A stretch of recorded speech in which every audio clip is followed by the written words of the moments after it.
What's going on, guys? Welcome back to another video on Buy Sell Cars TV. What have we got today? Today we've got this Audi A5 which I picked up today from BCA Enfield. I'm doing this video a bit backwards, so I've already got the car near enough home. I've just pulled over somewhere quiet to sort of show you guys the exterior and the interior and just give you an overall first impression about this car. Yeah, let's start around with the exterior and I'm going to show you this Audi A5 2-litre TFSI S-Line. So first impressions of the bodywork, it is fantastic. The wheels, not the best, they could do with a bit of a refurb, but overall the bodywork is in fantastic condition. I love these Ibis white Audis. They just set off the car and they really help it age. You know, it doesn't really look like a 59 plate car to me. You know, roof down, S-Line, 2-litre TFSI. You know, it's a good looking car. Value for money, great looking car. Even as we go across here, look, there is nothing which stands out in terms of the bodywork. If we look straight down the panels, the car is very straight. As I mentioned, you know, some of the wheels could do with a bit of a refurb, but nothing which is really too much of a big issue off a car that's 2009. Honestly, guys, I think I've done really well with this car. It was a grade 4, which does suggest it's not necessarily in the best of condition, but when you look deep into the photos and really analyze them, you can sort of see any major flaws, and on this car, I couldn't see any flaws. So very happy with this purchase. Guys, honestly, value for money, this is one good looking car. Let's move on to the interior. As we can see, in the interior is in very good condition. It could do with a little bit of a valet, to be honest with you. As you can see, it's, you know, along the carpet, a little bit dirty. You need a little bit of back to black across these parts over here on the plastic, or a bit of shine. But overall, really happy with this. Doesn't really need a lot of work, to be honest. Look, you know, the overall condition is in great condition.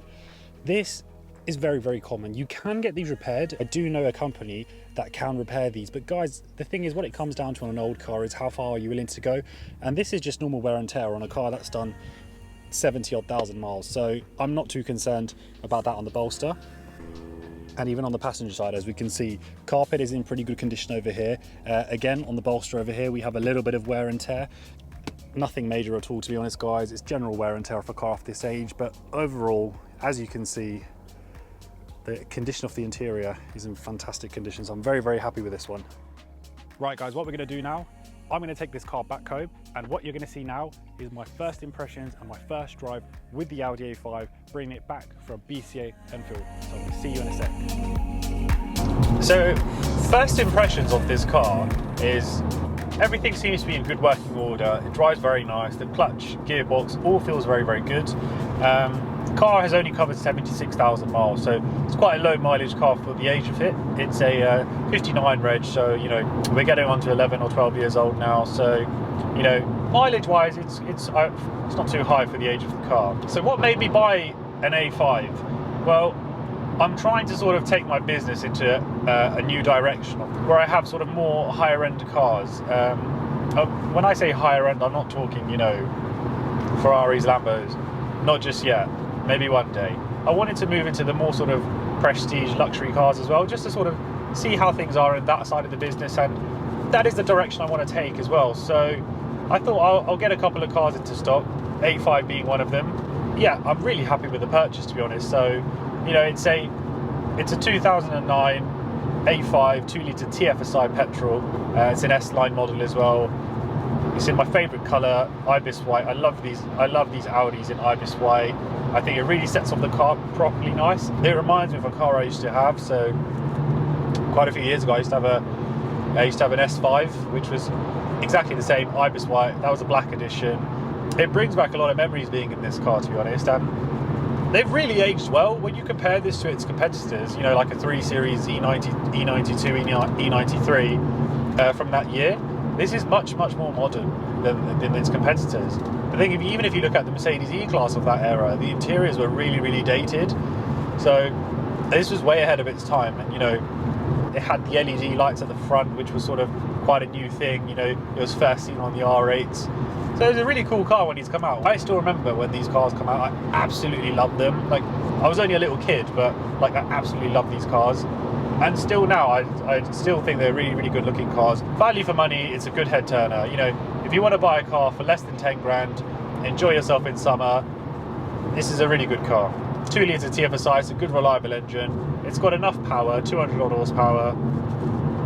It's a good car. It's a really good car. guys, I have had an A5 before in the past for sale.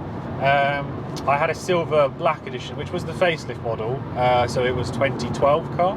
It was a bit of a difficult sale, to be honest, I'm not going to lie. So with certain cars, it's certain specs that sort of sell, and it was a silver car, it was a coupe, manual. You know, people do tend to prefer autos, and so, but with the convertible, I had a look, you know, it's a 50-50 split, so there's a good market for both people who like autos and manuals. And it comes down to the price, guys. Like, you know, that was a much more expensive car.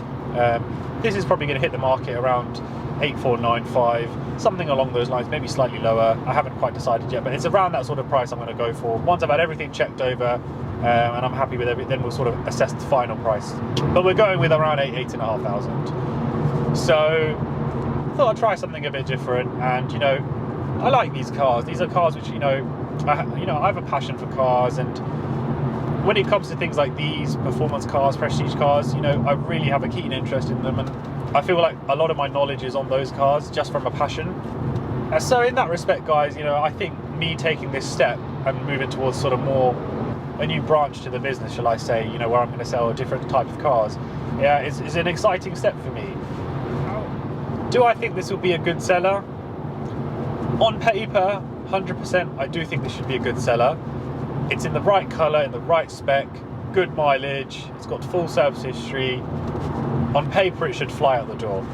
However, as I've said before in many videos, things are unpredictable sometimes with the car business. You know, you could have the best car available for sale, and, you know, there's just a number of reasons why cars sometimes get, you know, stick around for a bit.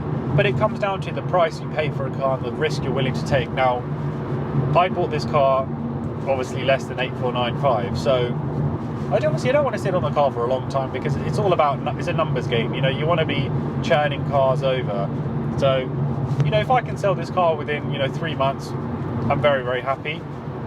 Anything sooner than that is fantastic, but generally speaking, I do that with most of my cars anyway. You know, I give them 3 months, and if they haven't sold in 3 months, I sort of just put them into auction, or put them on an online eBay auction or something, just to get them shifted. Because it's not always good to have stock sitting for a long time. You know, you can use that money to put it into another car that will give you a better return. So that's just what I would do, to be honest. But yeah, I've calculated all my potential profit on this car. Region wise, we're probably looking at maybe £1,500 to £2,000. Now, you know, some of you might say that's not that great, some of you might say that's very good. To me, the way I look at it is, percentage wise, it may be lower than if I was buying a cheaper car. However, it's an easier sale. You know, the cars like these, they tend to sell themselves. There's nothing wrong with them. You know, it's just about the condition of the car. It's in good condition, it will sell itself. So I'm happy to make that sort of margin on these cars. So, you know, you can work it out yourself. If I'm going to sell it for 8,495, make, you know, 2,000, you can work out what I'm paying for this type of car. So I hope that gives you a bit of an idea on, you know, the margins and stuff you can have available into these cars. What I am going to do is I am going to get an MOT and a service done. I have bought a few cars this week, so I think I need to double check. I think this is due a service and an MOT, but I will always get these things done, guys. If it's due in the next 6 months, I just get them done. It adds value to the vehicle, and, you know, it just makes it that little bit more appealing. If you have a customer looking at one of your cars and he's seen another one on advertisement and he can't sort of work out which one to go for, they're both identical, same condition. If your car's got a fresh MOT and a new service, they will buy your car, because it just means there's less maintenance and less potential headaches for them in the future. So I'm going to get that done on this car. There's nothing else which seems to be standing out to me that I need to get done. It just needs a little bit of a valet. Might get the leather cleaned as well, to be honest. You know, I'll give you a little montage inside of the car now. As you can see, it's actually really clean. The steering wheel is in fantastic condition. Even the gaiter around sort of the gearbox it's all in good condition. You do have a few little marks and scuffs on the bolsters, but that's very normal on all types of cars when it comes to just getting on with these sort of age. Very common in BMWs as well, and even Mercedes. They are very poor quality, some of them, and they tend to actually rip, whereas I believe these ones are just a bit scuffed. So yeah, guys, hopefully that just gave you an insight into, you know, buying a car like this from auction and the potential profit margins that are available in these cars. You know, like I say, it's a new direction for me. I want to sort of start venturing into this side of the business and just seeing where it can take me. But hopefully you've enjoyed this one, guys. Don't forget to like, share and subscribe if you haven't already. And I'm going to see you on the next one. Take care, guys.